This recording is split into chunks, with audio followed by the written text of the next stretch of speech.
doctor Alberto Martí Bosch. Él ha trabajado, como decía José Antonio, muchos años en oncología pediátrica, hasta que, dados los escasos resultados que obtenía con los tratamientos convencionales y, sobre todo, viendo día a día el enorme sufrimiento que se causaba con ellos para obtener unos resultados nulos o mínimos, decidió replantearse su práctica.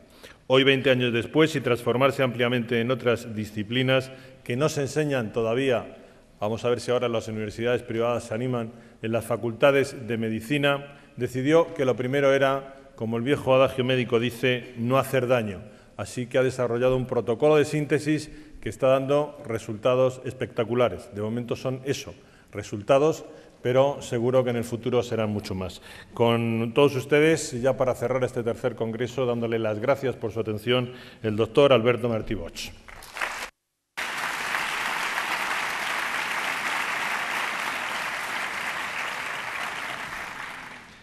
Gracias por su cálida acogida. Gracias, Antonio, por tu presentación. Gracias, José Antonio. Gracias a todos los que también hacéis posible este congreso. Y bueno, voy a intentar explicar en 45 minutos lo que es verdad. Se puede explicar en 5. Pero bueno, yo todavía no he aprendido esa técnica. Mi mujer siempre me dice que tengo que aprender a resumir. Bueno, intentaré resumir lo mejor que pueda. ¿En qué se basa el fundamento médico? Bien, en cierto modo es una integración. Como muy bien ha dicho Antonio, a veces parece que hay una controversia cuando hablamos de oncología. Estamos hablando de acidificación, estamos hablando de alcalinización. ¿Quién tiene razón? ¿El cáncer es un problema alcalino? ¿El cáncer es un problema ácido? Los dos planteamientos tienen razón, porque todo va a depender de qué estemos mirando y dónde estemos mirando. El tumor en su interior es alcalino, mientras que en su exterior es tremendamente ácido. Por lo tanto, se genera esa dualidad, acidosis metabólica y alcalosis tumoral. Vamos a intentar explicar cómo se genera este fenómeno, que también esto nos va a permitir abordar la enfermedad y provocar la apoptosis tumoral. Es decir, el motivo del proyecto de trabajo que yo desarrollé inicialmente tenía una finalidad. Como yo trabajaba en hospital, me movía en hospital, estaba formado con la línea de hospital, veía realmente que en aquella época, pues, si tenemos una leucemia, un linfoma o un cáncer de mama, es igual, según sea de niños o de adultos, pues la única solución que teníamos era la quimioterapia. Pero esta realmente resultaba ser una terapia muy dura para el paciente, náuseas, vómitos, pérdida de pelo, en muchos casos hasta se perdían los dientes, se descalcificaban las personas, dolores terribles.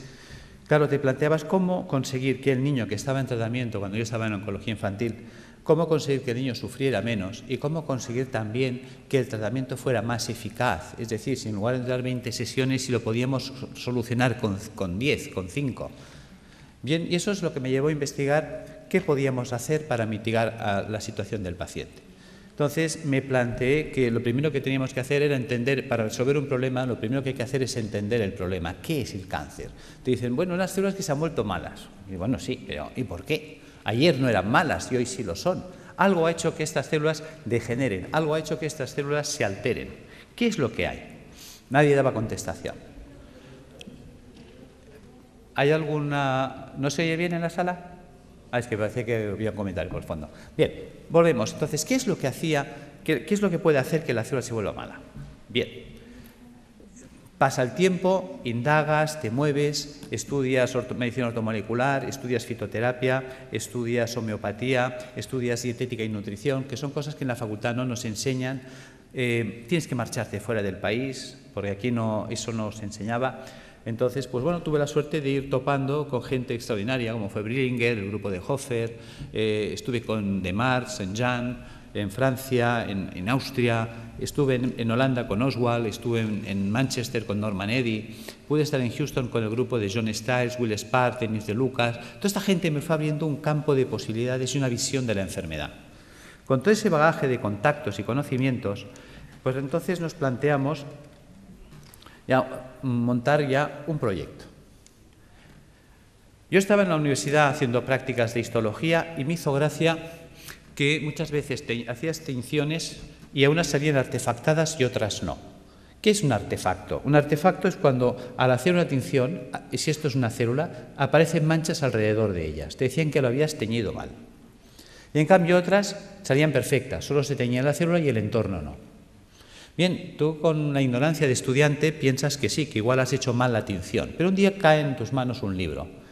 Y el doctor Pischinger es un hombre que es anatomopatólogo, es catedrático de la Facultad de Medicina en Viena, en Austria, y presenta una tesis doctoral cum laude que se presenta, creo que se publicó en el año 70, The Matrix and the Matrix Regulations. Yo este trabajo lo conozco a través del doctor Ovirne.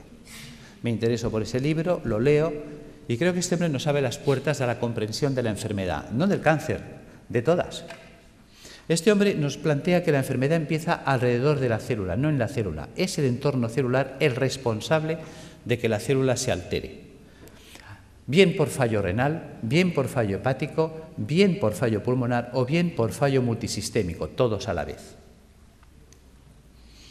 El sistema básico podríamos decir que consta de esto, de pulmón, hígado, riñón, sistema vascular arterial, sistema vascular venoso, sistema intersticial, célula. En este caso hemos puesto la piel, pero que sepáis que también puedo poner mucosa, es indistinto. Si os fijáis, de aquí para aquí piel y de aquí para adentro mucosa. Si ahora cortara el labio, tendría en un lado piel, otro mucosa y el sistema celular en medio. Luego entenderéis por qué explico este detalle. Bien, ¿qué ocurre? Resulta que el pulmón, el hígado y el riñón son filtros que como tales trabajan 24 horas al día desde que nacemos hasta que morimos. El corazón de una persona en reposo sabemos que mueve 5 litros de sangre por minuto. Luego, por cada uno de estos filtros pasarán, lógicamente, como mínimo 5 litros de sangre por minuto. Todo el mundo entiende que si esto es el filtro del aire de un automóvil, ponemos en marcha el automóvil y el aire pasa a través del filtro, el filtro se va a ensuciar. Y te dicen que cuando esté sucio, cuando tenga 5 o 10.000 kilómetros según el tipo de filtro, que lo cambies. Lo entendemos en un coche, pero no lo queremos entender en las personas. Vamos a reflexionar sobre este dato. 5 litros de sangre por minuto y una persona en reposo. Si cada minuto pasan 5 litros de sangre, ¿qué es lo que están filtrando estos señores? Los residuos metabólicos del sistema celular. De la sangre arterial es la que lleva oxígeno, azúcares, grasas, proteínas, minerales. ¿Para qué? Para nutrir al sistema celular. Hay que enviarle oxígeno, hay que enviarle grasas, hay que enviarle proteínas para que la célula se nutra, se oxigene, viva. Pero esta célula, cada vez que respira, cada vez que recibe oxígeno, ella genera un residual metabólico o basura, que es el CO2.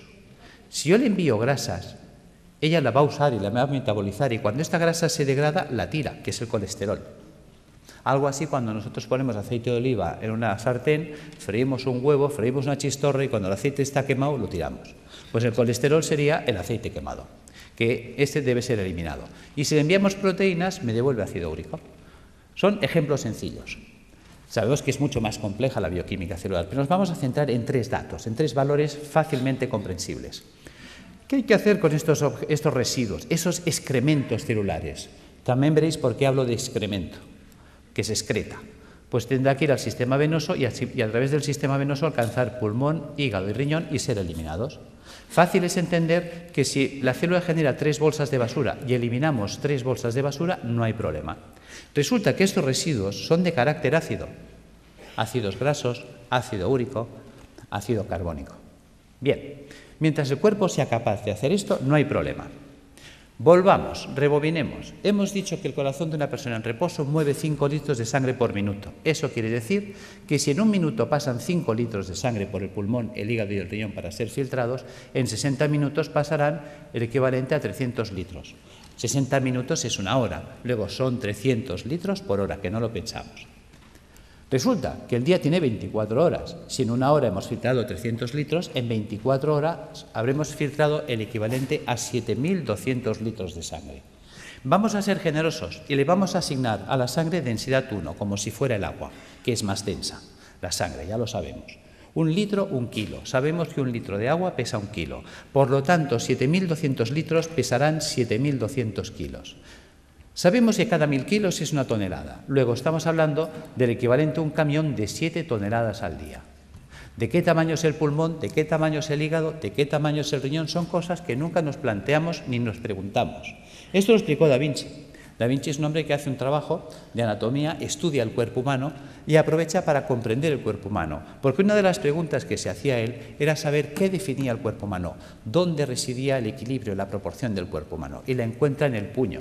Por eso, desde entonces, los pintores hacen este gesto para pintar. El dedo sirve para establecer el punto de fuga y darle profundidad al plano. El puño es la proporción para trasladar al lienzo. Desde entonces sabemos que si yo me quiero comprar un calcetín, el perimetral del puño es la longitud de mi pie. O simplemente cojo referencias anatómicas, mi costilla y mi clavícula. Si miramos aquí dentro está mi pulmón. ¿Qué pasa? Que mis dos puños son mi pulmón. Si yo cojo como referencias la costilla, aquí dentro está mi hígado. Por lo tanto, si yo cierro los puños, veréis que es la distancia que estoy marcando, 2 puños. Si pongo el puño detrás, el espacio entre costillas y cadera es mi puño.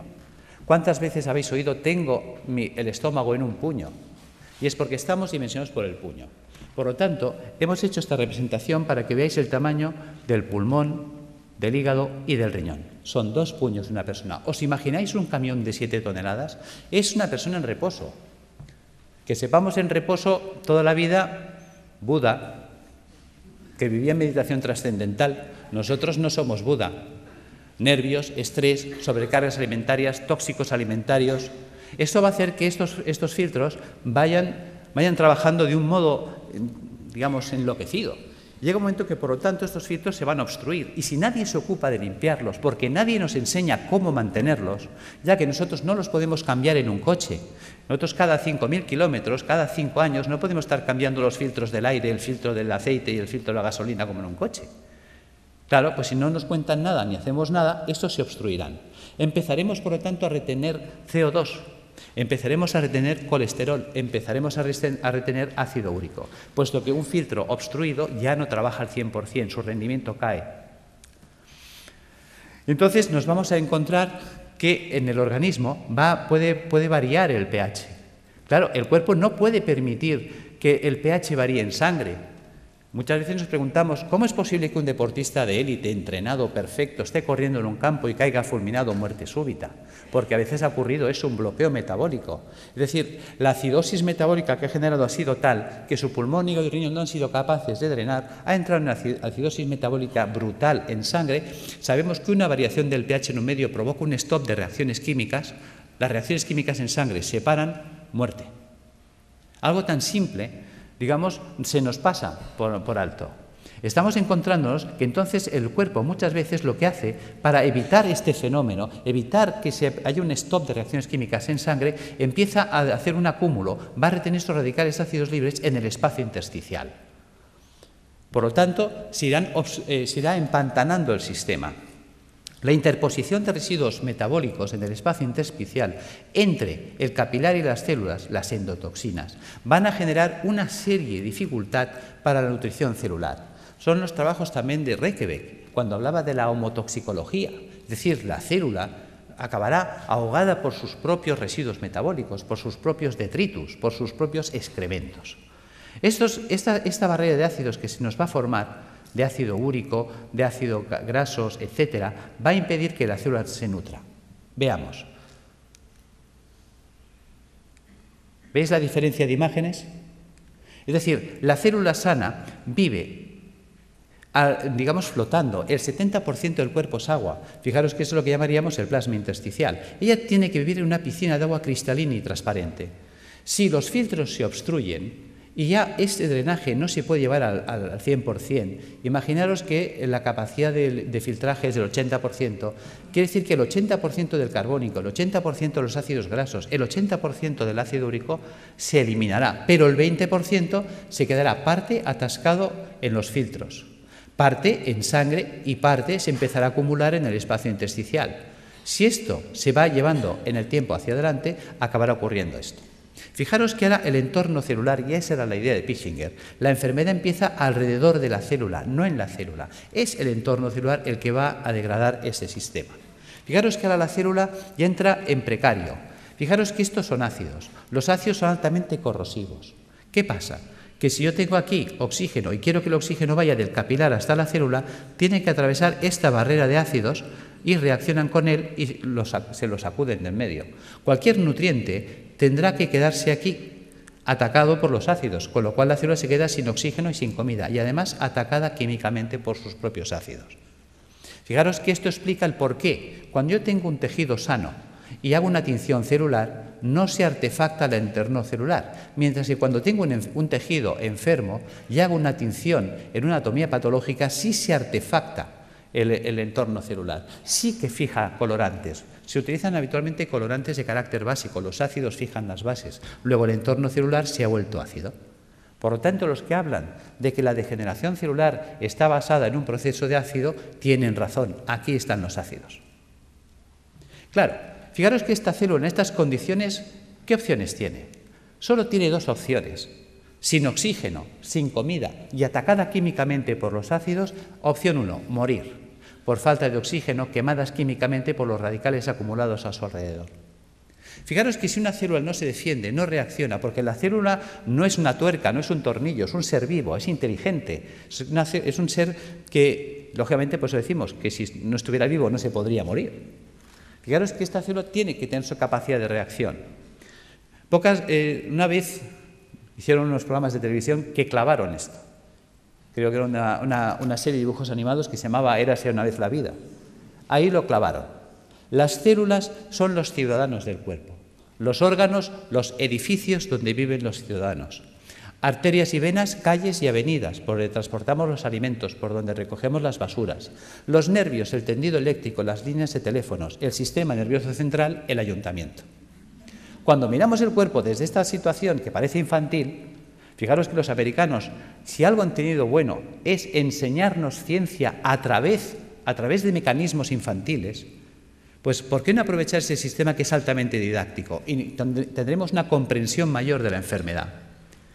¿Qué pasa si las células se mueren? Imaginaos que una célula no se defiende, no reacciona. Se queda en ese medio y dice, bueno, pues me muero, esto ya se acabó. ¿Veis? Si se mueren las células del cerebro, porque esto está pasando en todo el cuerpo, entonces me quedaré sin células cerebrales, Alzheimer. Si se me mueren las células de la base del cerebro, Parkinson. ¿Veis? Fijaros que aquí tengo un cable en la mano. Por todos sitios hay cables. Los cables tienen un forro de plástico. Los cables conducen los impulsos eléctricos que en estos momentos nos permiten la informática, la luz, todo. En el cuerpo los nervios conducen todos los impulsos eléctricos y electroquímicos. Pero están forrados de la vaina de mielina. La vaina de mielina sería el plástico. ¿Qué pasaría si yo echara un chorro de ácido sobre los plásticos, sobre los aislantes de los cables? Que el ácido haría una acción corrosiva sobre el plástico. El cable se cortocircuitaría, pero dejaría de conducir. ¿Qué pasa si resulta que los nervios que me están uniendo esta célula con el cerebro, la mielina es atacada por los ácidos que hay a su alrededor? Se degrada la mielina. Sin mielina hago una enfermedad desmielinizante, esclerosis múltiple, esclerosis lateral amiotrófica, esclerosis en placa. Pissinger fue un genio. Nos hizo entender las enfermedades. ¿Veis? ¿Qué pasa si la célula, imaginaos que aquí ponemos piel y aquí le ponemos un pezón? ¿Veis? Esto es una célula del pecho. Imaginaos que esta célula se muere. ¿Veis? Un tejido con células muertas es un tejido fibroso. Hablaremos, por lo tanto, de fibromas. ¿Ves? Fibroma mamario, fibroma uterino, fibrosis prostática. ¿Ves? Que el fibroadenoma a nadie le preocupa. ¿Por qué a nadie le preocupa? Es un fibroma. Pues porque un fibroma son células muertas y las células muertas no matan. Fijaros cómo somos. Vemos el problema, pero no estamos siendo capaces de valorar la trascendencia del problema. ¿Ves? Mientras tanto, si se mueren las células del pulmón, amigo, fibrosis pulmonar, fibrosis hepática si se mueren las del hígado, fibrosis renal si se mueren las del riñón. Y fíjate que decimos fibrosis pulmonar de causa idiopática. ¿Y por qué hablamos de causa idiopática? Porque estamos acostumbrados a que si no hay bichito no hay causa.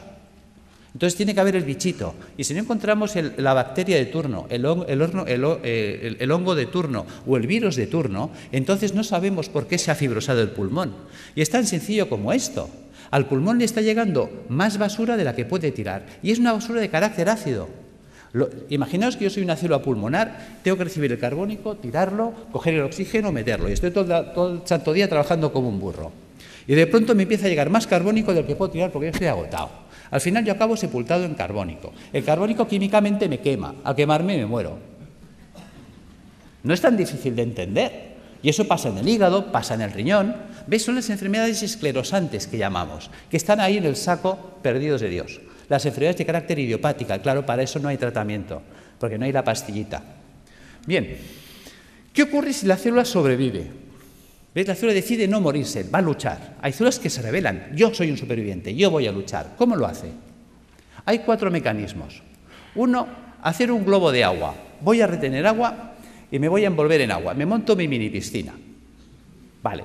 ¿Veis? Estoy desplazando los ácidos, mantengo un canal de comunicación con el sistema celular, con el capilar arterial, y recibo nutrición y tiro la basura fuera. ¿Veis? Fíjate que en el sistema celular del cuerpo funciona el dime tú qué sabes. O lo que hacemos todos en un examen cuando nos hace una pregunta y no sabemos. Miramos al de al lado. Oye, ¿tú qué haces? Dice, yo me echo un globo de agua. Dice, vale, yo te me hago otro. Y la de al lado me copia. Y se empiezan a copiar todas las células. Si todas las células empiezan a retener un globo de agua, es esa persona que empieza a engordar, y ya puede hacer dietas que no adelgaza. ¿Ves? Hay gente que dice, es que yo he ido a una clínica carísima, me han cobrado 6.000 euros, me han tenido 5 días a agua y he engordado. Yo tengo pacientes que vienen diciéndome esto. Yo, claro, porque tu cuerpo se está defendiendo de la acidosis metabólica reteniendo el agua. Y el agua, aunque sea calorías cero, el agua pesa. Y si esa persona retiene el agua, se la queda, aumenta de peso. ¿Veis? Este es el tema. Opción 2, tamponar. ¿Qué es tamponar? Tamponar es convertir un ácido en una sal. ¿Veis? Fijaros, por ejemplo, aquí tenemos una imagen de un hueso y una imagen de un hueso pues ya osteoporótico, lleno de agujeros, parece un queso gruyère. ¿Veis? Yo tengo ácido clorhídrico, que es un ácido terrible. Yo podía hacerlo reaccionar con hidróxido sódico. Con el OH del hidróxido sódico y el hidrogenión del clorhídrico, puedo formar H2O. Y con el cloro y el sodio, cloruro sódico. ¿Veis? He convertido el ácido clorhídrico en cloruro sódico. Fijaros que si yo tengo una jarrita de ácido clorhídrico y dejo caer un chorrito en la mano, tal como cae el chorrito, me perfora la mano más rápida que un Black & Decker. Lo sabéis. Es terriblemente corrosivo. Mientras que yo puedo coger la sal, el cloruro sódico a puñados y soltarlo y no pasa nada. Por lo tanto, el cuerpo hace lo mismo. Quitarle a Juan para darle a Pedro. Cuando un tejido vital entra en compromiso, ¿qué hace el cuerpo? Sacrifica una estructura para mantener viva otra. Entonces, si yo tengo ácido úrico en el espacio intersticial, ¿qué puedo hacer? Pues empezar a robar minerales de los huesos. Si tengo ácido úrico, formaré urato sódico. Si tengo ácido palmítico, palmitato sódico. Si tengo ácido carbónico, carbonato cálcico. ¿De dónde puedo robar calcio y sodio? De los huesos. Y empezamos a entender la osteoporosis, la artrosis, la artritis, el ataque ácido a los huesos. ¿Veis? Y aparecen entonces calcificaciones en los tejidos blandos. Uy, tienes calcificaciones en la mama, tienes calcificaciones en el pulmón. Fíjate que el cuerpo nos está avisando. Te está diciendo que el siguiente paso, ¿cuál va a ser? ¿Ves? Nos queda un paso que es el drenaje. Fijaros, volvamos atrás, que yo por la piel puedo eliminar carbónico. Yo por la piel puedo eliminar grasas, tengo el cutis graso, lo habéis visto 1000 veces. Yo por la piel saco amoníaco, urea. Veréis que hay gente que mancha las camisas, los sobacos de cercos amarillos, urea. ¿Veis? Si yo saco un sudor excesivamente ácido por la piel, la célula, ya que antes de morir, ¿qué hace? Empieza a echarlo todo por la piel. Si saco un sudor muy ácido por la piel, se me quemará la piel. Ataque químico, dermatitis, psoriasis, eczemas. Por eso dicen que la psoriasis no se cura, porque la quiero curar con una pomadita desde fuera, cuando el problema está dentro. ¿Veis? Vamos entendiendo las enfermedades. Realmente nos abrió los ojos. Si yo entiendo la enfermedad, yo puedo resolver la enfermedad. Si yo entiendo el problema, yo puedo resolver el problema. Lo que no podré es nunca resolver un problema que no entiendo o no quiero entender. Esta es, diríamos, la situación en la que nos encontramos. ¿Veis? Podemos hacer el drenaje hacia las mucosas, que decíamos antes. Si en lugar de drenar hacia la piel, dreno hacia las mucosas, pues entonces tendríamos un problema a nivel de mucosas, llagas de boca, llagas de esófago, llagas de estómago, colitis ulcerosa. Claro, la gente dice, oye, ¿qué es lo que y por qué hay gente que drena por la boca y otros drenan por el colon y otros drenan por el estómago u otros drenan por la piel? Porque el cuerpo, hemos dicho, que es como una ciudad donde el sistema nervioso central es el ayuntamiento. Ejemplo. ¿Veis? Creo que hubo una época en la que Madrid tenía un conflicto de basuras. Y entonces se reúne el Cabildo y decide montar pues un vertedero de las basuras de Madrid, creo que fue en San Sebastián de los Reyes. Pregunta, ¿qué ciudad se contaminó? Respuesta, San Sebastián de los Reyes. Claro, llega un momento que la gente de San Sebastián de los Reyes está hasta aquí de la basura de Madrid. Y dicen, oye, a ver, ¿qué hacemos? Bueno, el Cabildo de Madrid se da cuenta de que es verdad, se reúne y dice, bueno, ahora vamos a tirar la basura hacia Madrid, a Toledo. ¿Quién se va a contaminar ahora? ¿Veis? El cuerpo hace lo mismo. El sistema nervioso da órdenes y las células ejecutan las órdenes. Dicen, tira la basura por la boca. Pues el tío por la boca, pues llagas de boca. Oye, tíralas por el recto. Pues el tío ahí, colitis ulcerosa. Oye, tíralas por la piel. Pues mira, psoriasis. No las tires. Coge todo el calcio y todo el sodio que quieras del hueso. Pues mira, artrosis, osteoporosis. ¿Ves? Según la orden que da, la célula actúa. ¿Veis? Fijaros que eso es importante entenderlo, aunque sea en clave de cómics. Opción 4, mutar. ¿Qué es mutar? Lo que hoy nos acontece, el cáncer. ¿En qué consiste la mutación? ¿Veis? Célula sana que muta a célula tumoral. ¿Cómo vive la célula sana? La célula sana vive en un medio alcalino, vive con oxígeno, vive con poco sodio y vive utilizando proteínas levógiras giradas a la izquierda. ¿Qué ha pasado? Ha pasado que el medio se ha vuelto ácido. ¿Veis? La célula tumoral muta porque su entorno ya no es alcalino, se ha vuelto ácido. Se ha quedado sin oxígeno. ¿Qué opción le queda a esta célula sin oxígeno? Solo tiene dos opciones, o morir o mutar. ¿En qué consiste la mutación? ¿Veis? Sabéis que la célula para vivir necesita energía. La energía es el ATP. ¿De dónde saca el ATP? Bueno, pues hemos hablado, creo que se ha hablado hoy del ciclo de Krebs. ¿Ves? En la mitocondria podemos obtener el ATP a través de la vía oxidativa, con oxígeno. Pero cuando una célula no tiene oxígeno, puede abrir una ruta alternativa que es la del pirúvico. Y entonces, a través de la glicólisis con el pirúvico, obtener ATP más ácido láctico más alcohol. Por eso, quien nos dice que en los tumores hay alcohol, se explica, porque es una ruta de fermentación ácida. Y esa ruta anaeróbica le permite seguir viviendo a la célula, que es un mecanismo de supervivencia, porque está en juego su vida. Y entonces ella, ¿qué hace? Empieza a cargar mucho sodio en su interior. ¿Veis? La célula normal, la célula sana, tiene potasio en el interior del citoplasma y sodio fuera. Se invierte, entra el sodio dentro de la célula a mansalva y el potasio sale, porque estamos usando un sistema inverso. ¿Veis? Ahora se explica cuando dicen es que los tumores son alcalinos. Claro, la célula tiene que ser muy alcalina en su interior para aguantar el ataque ácido exterior. ¿Entendéis que todos tienen razón? Si yo estoy mirando el interior tumoral, me encuentro con una alcalosis, mientras que si estoy mirando el exterior, me encuentro con acidosis. Esta es la explicación. Por lo tanto, vamos entrando en razón. Cuando estamos ya en una situación tumoral, ¿qué nos propone la medicina académica?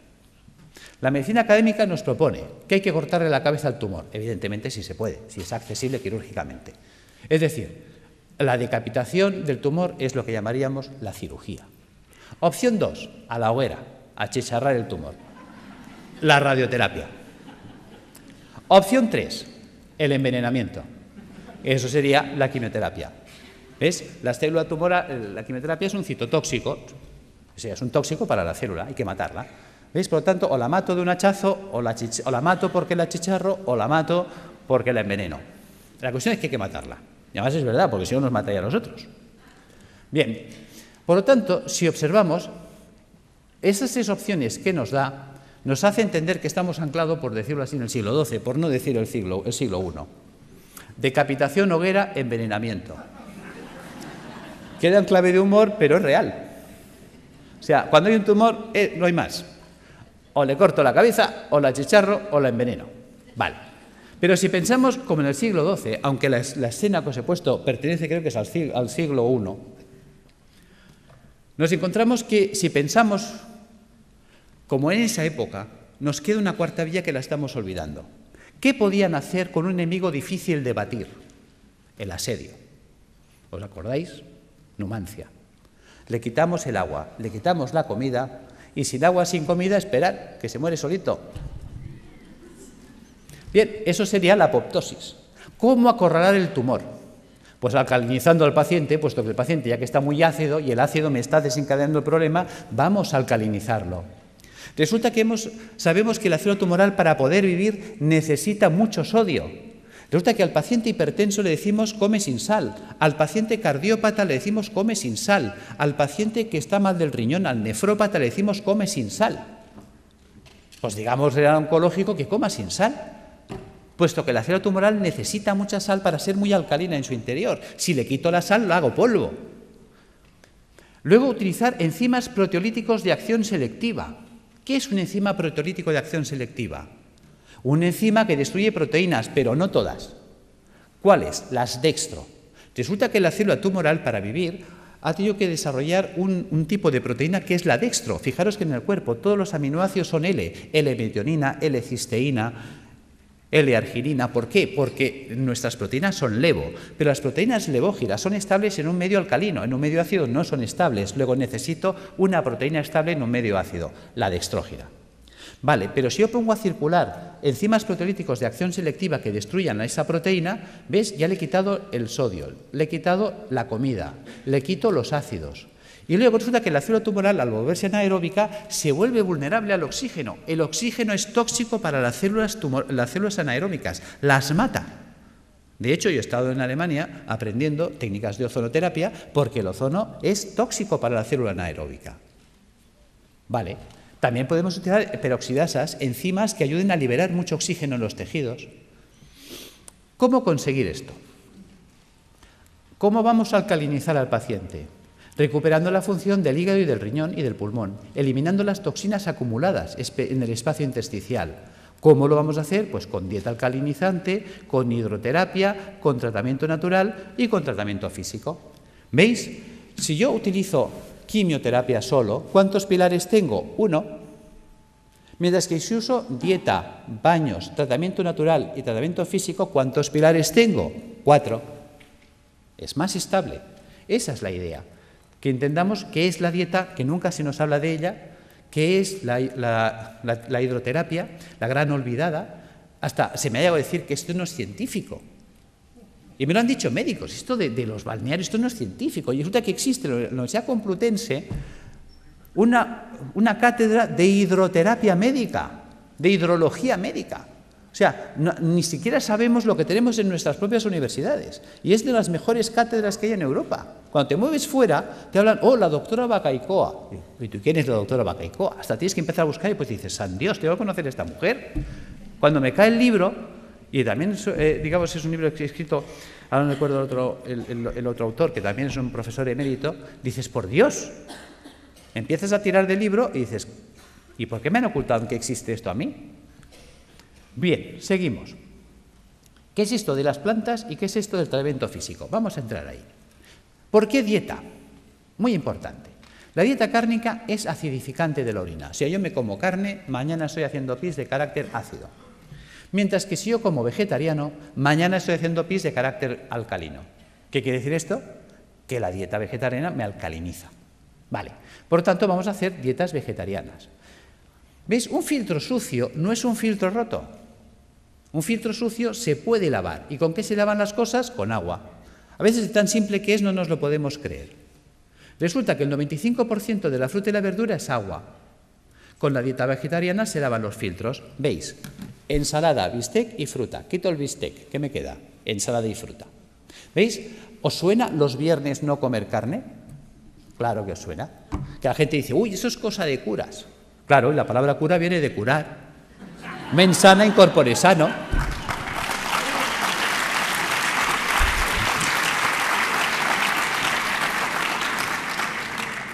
Claro, ¿qué ocurre? Que cuando las cosas, gracias, pero bueno, es para romper un poco el ritmo porque estaréis cansados y dormidos.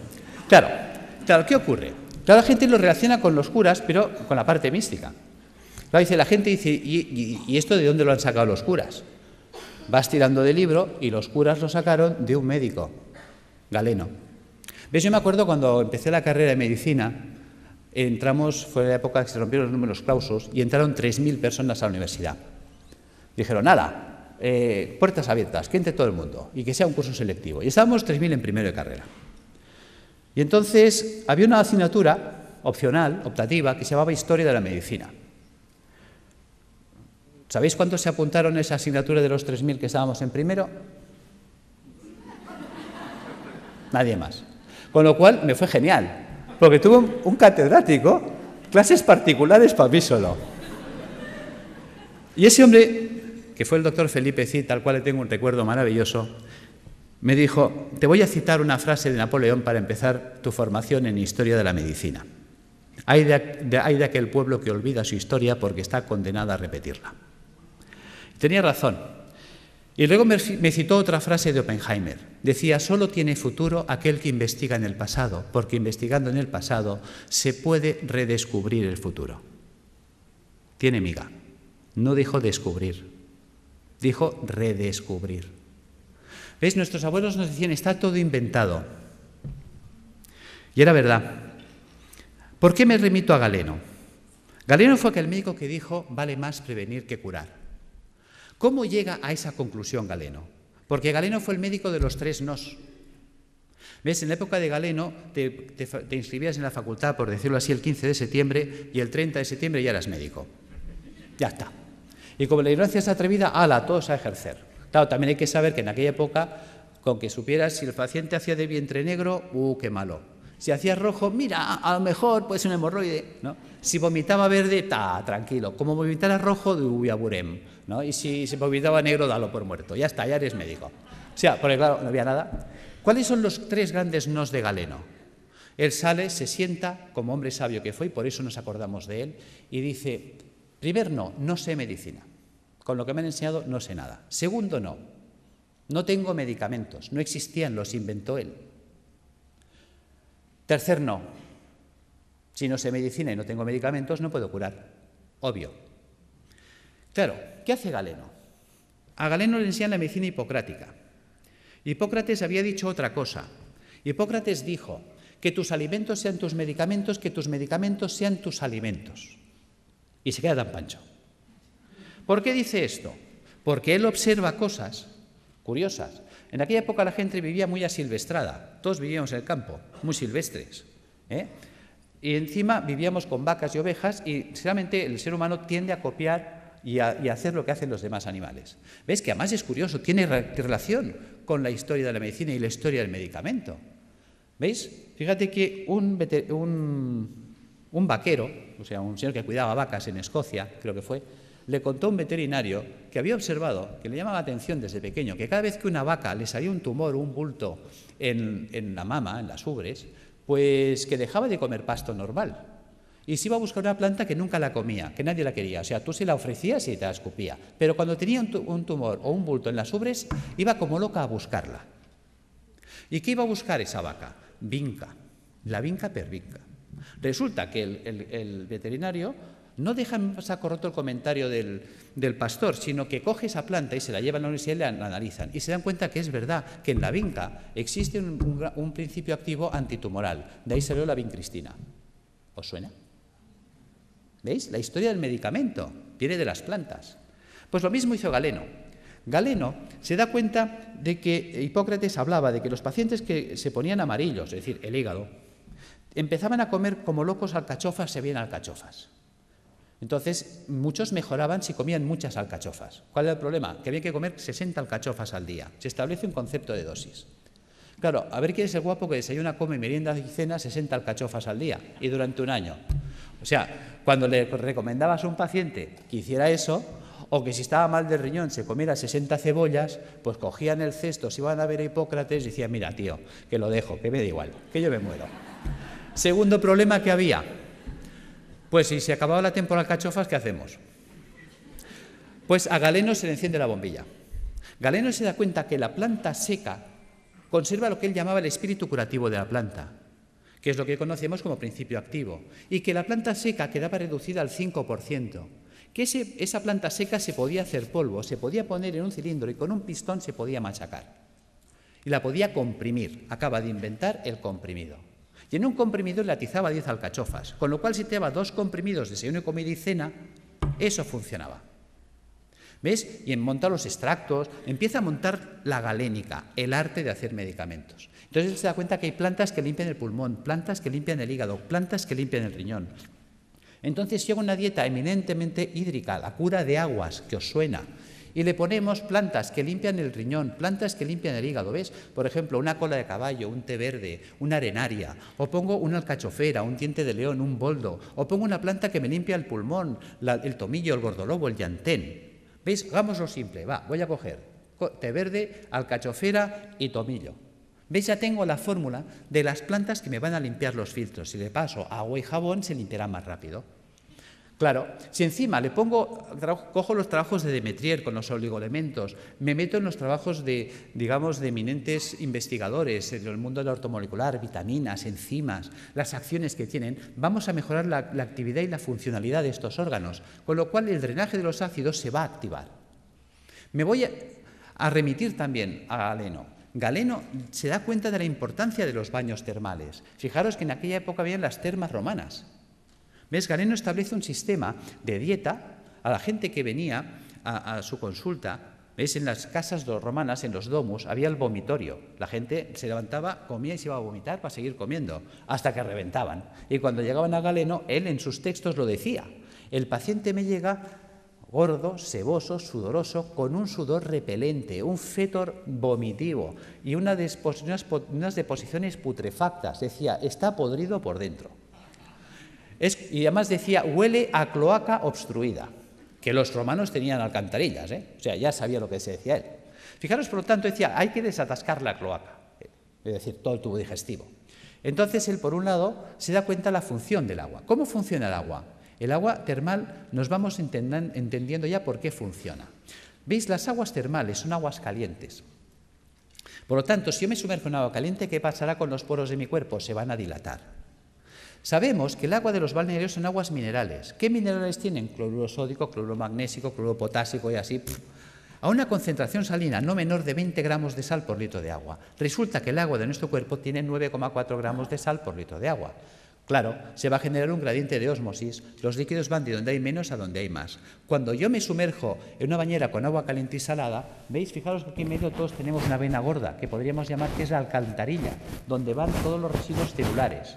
Pero si yo abro los poros y con la sal tiro para afuera, estoy sacando de mi cuerpo ácido carbónico, ácidos grasos, ácido úrico. O sea, realmente el baño termal es una diálisis percutánea, es un riñón, es un pulmón, es un hígado artificial de alto rendimiento y de bajo coste. Con el tiempo, lo que era del pueblo, porque fijaros que era la época de la res pública, la cosa pública, la época romana en la que vivía Galeno, por lo tanto eran los baños públicos, las termas romanas, con el tiempo los baños pasaron a la aristocracia. Vale. Pero como todo se recicla, con el tiempo el baño que estuvo en la aristocracia volvió al pueblo. Y volvió simplemente por un tema de avaricia. Fijaros que un balneario pues vale, por ejemplo, uno baratito, hoy en día vale 120 euros al día. Quiere decir que un tratamiento de 30 días nos costaría 3.600 euros y estabilizar a un paciente oncológico 10 meses, 36.000 euros. ¿Quién se puede pagar esto? Un rico. ¿Pero qué es un rico? Pensemos. Y no me digáis que es un tío con pasta porque es falso. Sabiduría popular. El padre obrero, el hijo caballero, el nieto pordiosero. Es decir, hay el que hace el dinero, hay el que se lo ventila y la familia venida menos. ¿Veis? Un rico no es eso, no es un señor con pasta. Un rico es un señor que siempre está pensando cómo tener las cosas sin pagar, que por eso es rico. Porque gana y no gasta. ¿Ves? El rico iba al balneario y dice, a ver, ¿qué tiene el balneario que cura tanto? Dice que las aguas son termales. Dice, Pepe, pon un termo en mi casa. ¿Ves? Si yo caliento lo hago en un termo, el agua que sale del termo es termal. ¿Qué más necesito? Dice, es que esto, una bañera. Pues Pepe, pon una bañera. ¿Qué más pasa? Oh, es que el agua son minerales. Jacinto, tú que eres químico. A ver, ¿qué tiene el agua que cura tanto? Jacinto que analiza y dice, oh, es que el agua tiene minerales. ¿Cuáles? Cloruro sódico, cloruro magnésico, cloruro potásico. Joder, esto es sal de cocina, ¿no? Sí, pues échale sal al baño. ¿Cuántas veces habéis oído sales de baño? Pero ¿cuántas veces os habéis preguntado por qué hay que echarle sal al baño? ¿Cuánta sal tengo? Uy, perdón. ¿Cuánta sal tengo que echar al baño? ¿Para qué tengo que echar al baño? ¿Ves? Nunca nos preguntamos. Somos poco curiosos. Resulta que Jacinto, que era químico, le dice, es que tiene 20 gramos de sal por litro de agua. Claro, el tío que está acostumbrado a hacer números dice, pues que me haga una bañera que llena hasta la mitad cubique 100 litros. Las bañeras estándar de casa, llenadas hasta la mitad, cubican 100 litros de agua. Dice, ¿y eso? ¿Y por qué hasta la mitad? Hombre, hasta la mitad, porque por el principio de Arquímedes, cuando yo me meto en la bañera, el nivel del agua sube. Y o dejo un espacio o a fregar. Bien. ¿Por qué 100 litros? ¿Cómo sé que en mi bañera tengo 20 gramos de sal por litro de agua? Echando 2 kilos de sal. ¿Ves? 2 kilos son 2.000 gramos. 2.000 gramos en 100, tacho 2 ceros. Tacho 2 ceros, 20:1. Ya tengo la concentración salina. ¿Qué vale 1 kilo de sal? El otro día lo compré en el Capravo, mientras no nos suban el IVA, a 15 céntimos el kilo. Luego 2 kilos, 30 céntimos. 30 céntimos por 30 días, 9 euros. Y en casa. Yo tengo pacientes que me llegan desesperados, y no por falta de razón. Me dicen, estoy en insuficiencia renal crónica desde hace 10 años. Ya he entrado en lista de trasplante, no aparece el trasplante y vienen hechos una pena, pobrecitos. La diálisis ya no da de sí y como no aparezca un riñón en 6 meses, yo no salgo adelante. Simplemente por decirle, ponte en la bañera con 2 kilos de sal cada día, a los 15 días ese hombre está alucinado de cómo tiene sus análisis, porque está haciendo una diálisis diaria. Está sacando ácido úrico por los poros, por ósmosis. Ósmosis percutánea. No pensamos el poder de la bañera. Ahora la gente está quitando las bañeras y abriendo los balnearios.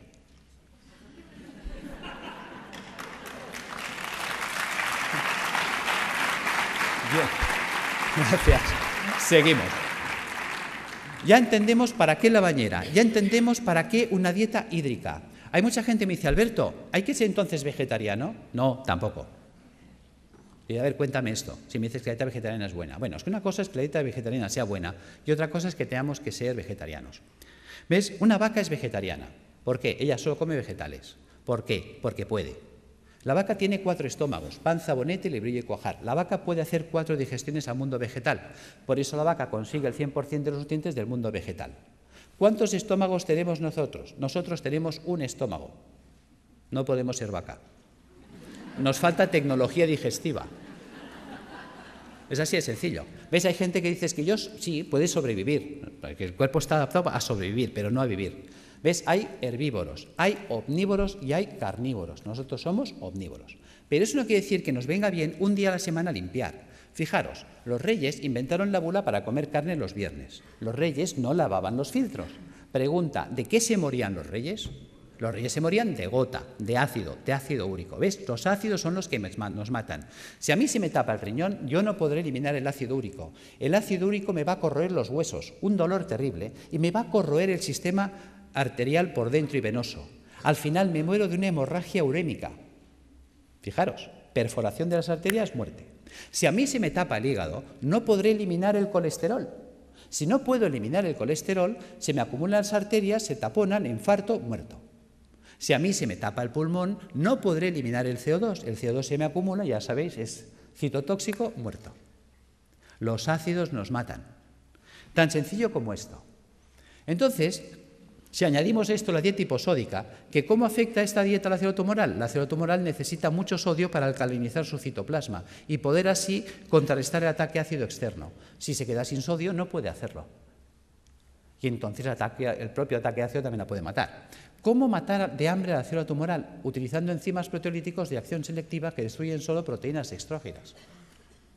Ese fue el pecado de Chacón, encontrar enzimas que destruyen esas proteínas y mata de hambre a la célula, que es inocuo para el sistema, puesto que solo destruye proteínas dextrógenas que solo afecta a la colonia de células tumorales. La célula sana que no ha mutado, como ella sigue tirando de proteínas levógenas, a ella no se entera, no le afecta. ¿Cómo hiperoxigenar los tejidos?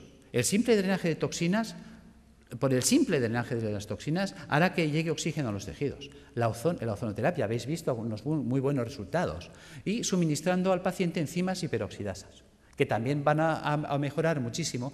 Y aquí están los trabajos con el peróxido de fenilglioxal, que en su día funcionó, don Gregorio Ramón Cebrián, creo que se llamaba, el doctor Javier López Garcés, hicieron unos trabajos extraordinarios con las peroxidasas. Y yo las uso, funciona muy bien. Tratamientos físicos, claro que sí, la acupuntura, la osteopatía, la quiropraxia, la magnetoterapia, todo esto nos va a ayudar a reequilibrar todos los sistemas bioenergéticos del cuerpo. ¿Qué ha pasado con toda esa acción que hemos desarrollado? Pues que la célula tumoral, su entorno ya no es ácido. A la célula tumoral le llega oxígeno, que es tóxico para las células. anaeróbicas o tumorales. Se queda sin sodio y se queda sin proteínas dextrógiras. Traducido, la célula sana conserva íntegra toda su ruta metabólica, todo lo que ella necesita para vivir, mientras que la tumoral se la hemos quitado. Algo así como si yo tengo una célula que se ha adaptado a vivir en agua dulce, un pez que se ha adaptado a vivir en el agua dulce, y cojo ese pez y lo pongo en el mar otra vez. Ese pez de río en el mar se va a morir, aunque esté en agua, porque el agua es distinta. No es su ecosistema. Nos estamos cargando directamente el ecosistema de la célula tumoral, y eso nos conduce a la apoptosis. Sin sodio, sin proteínas dextrógiras, sin ácidos y con oxígeno en el medio, la célula tumoral no puede vivir. Fijaros que yo puedo alcalinizar con bicarbonato sódico, claro que sí. Que podemos estar debatiendo si es un hongo el que desencadena el sistema o es un sistema que se ha acidificado y ha generado las condiciones para que esto suceda. Yo me inclino por lo segundo. ¿Veis? Fijaros, vamos a pasar estas dos imágenes.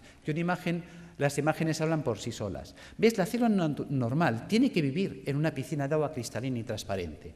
Mientras que si nosotros no hemos cuidado, porque nadie nos ha hecho entender la importancia de comer un día a la semana vegetariano, de bañarnos un día a la semana en agua con sal, de tomar plantas depurativas que nos ayuden a tener limpios los filtros, mira qué fácil es.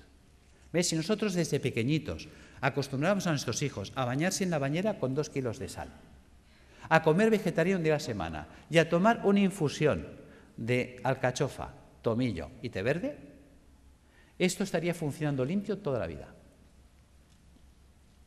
Y entonces estaríamos siempre en estas condiciones. ¿Veis? Fijaros, si yo no limpio esto, ¿qué pasa?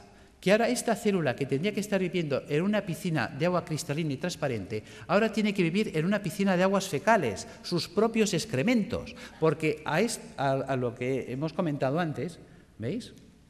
A esto, al ácido carbónico, al ácido graso y al ácido úrico le podemos llamar el excremento celular. ¿Por qué le llamamos excremento celular? Vamos a ver. Si nosotros comemos, ¿qué hacemos? Caca. Y si nosotros bebemos, ¿qué hacemos? Pis. Pues si la célula come, hace caca, y si la célula bebe, hace pis. Esto es el pis y la caca celular. Si nadie se la recoge, la pobre célula tiene que vivir flotando en aguas fecales. Y mientras el agua no llega aquí, todos tranquilos, y diciendo, y no hagan olas, pero como la cosa empieza a subir, lo entendéis. ¿Veis? Posibilidades de que esta célula se infecte en una piscina de aguas fecales. Es como si tú tienes un hijo y tienes 2 piscinas, una de agua limpia, cristalina, transparente y tratada y una fosa séptica llena de aguas fecales. Y le dices al niño, hala niño, haz aquí 4 piscinas en la fosa séptica. Se te muere el niño.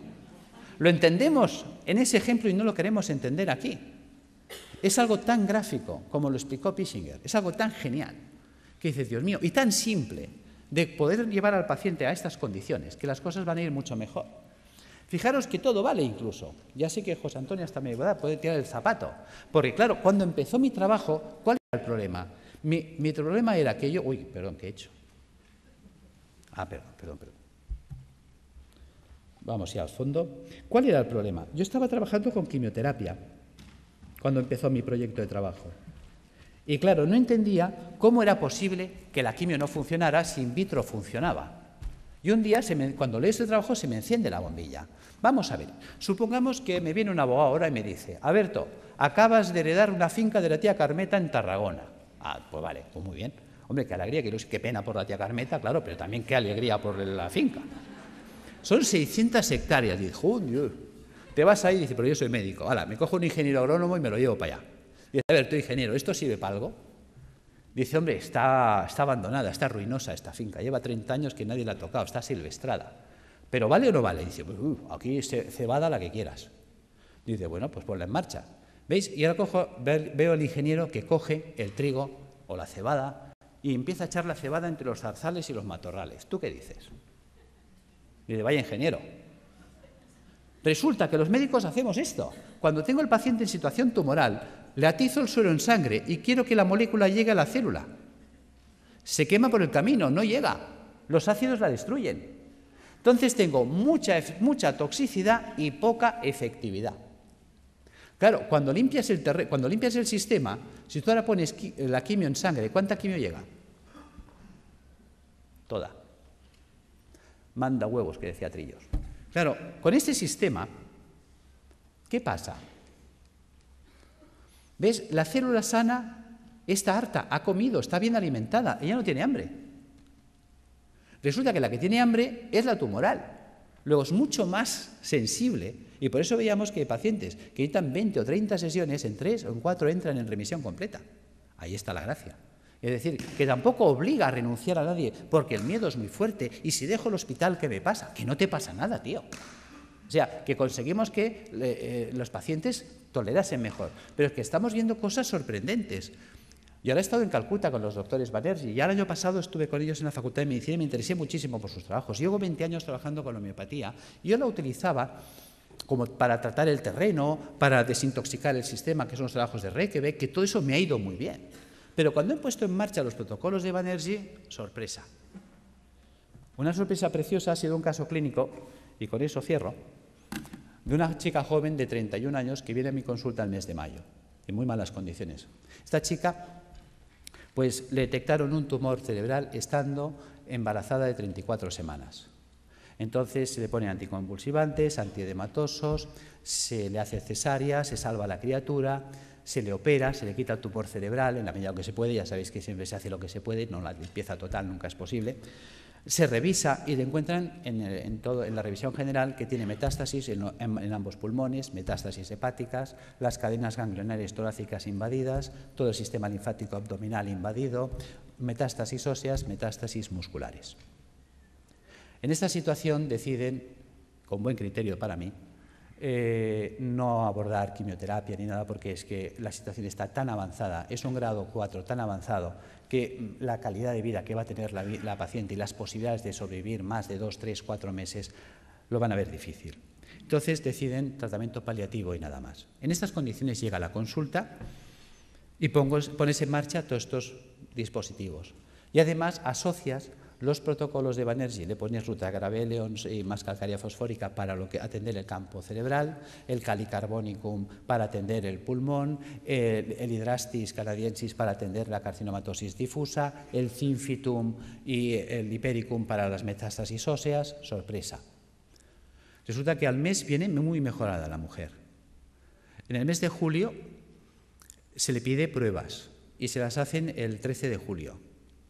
Y en el 13 de julio le observan, después de 2 meses y medio de tratamiento, que las metástasis pulmonares habían desaparecido, las metástasis hepáticas desaparecidas, las lesiones ganglionares en remisión completa, la lesión tumoral ni rastro cerebral desaparecida y las lesiones metastásicas de huesos y de músculos reducidas en un 50%. Esta mujer la volvemos a ver en septiembre, el estado general actual es increíble. Realmente está evolucionando muy bien. Ha sido catalogada de remisión espontánea. Y decimos...